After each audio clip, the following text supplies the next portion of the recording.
Had some occasional leaks where water ends up coming down through these bolts here and ends up on the visor of your JL. So what we do, we'll send you rubber washers to replace the fiber washers that we've used in the past.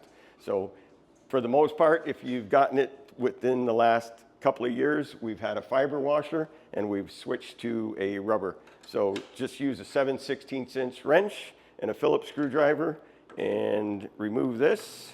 And you know, this stuff, you don't have to worry about a torque setting.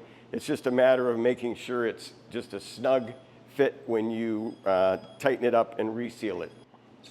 So we're removing these fiber washers. They're very, very thin paper washer that we've used in the past, and it's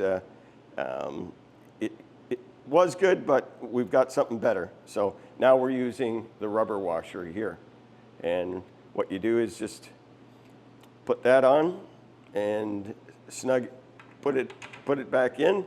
We'll send you and just snug it up, and that's all you have to do. Is you don't have to stress about over tightening. It's just making sure that it's snug. You're gonna put the nut back on here with a 7/16" wrench, and you'll just snug it up tight. That's all. Don't have to stress over torque settings. As long as it's snug, we should be good. So you're gonna, in order to replace this latch, you have to remove these 3 7/16" nuts off of it, and just have to keep in mind that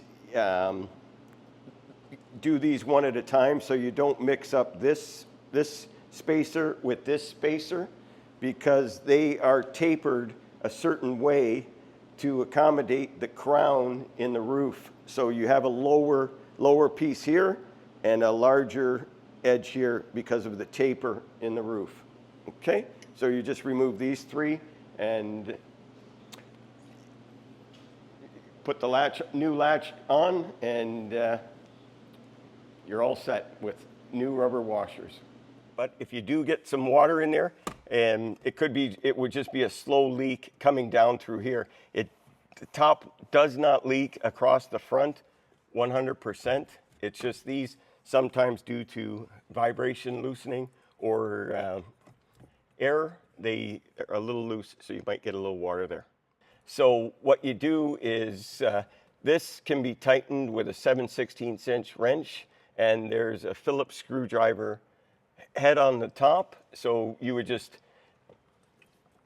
snug it up, and you don't have to really worry about a certain torque setting.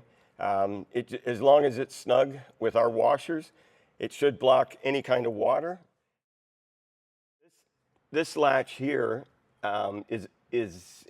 it doesn't have to snug into this or anything. It's basically just a touch point contact, and it's just another secure point. We literally have 10 points on the roof where it is secured to your vehicle, and you should be good. But this makes some people nervous because it doesn't seem like it's pulling it down that much, but it's with the secure thumb screws through the roll bars, these, and your center and back latches, you've got lots of touch points where it is secure. One of the things is on the Gladiators and the newer JLs, these have a little point here. This little ridge does not allow it to go full circle easily. I mean, it can, but it's, there's a stop point here. So that's why these can, you can just move them on a slight angle, and then they're all symmetrical.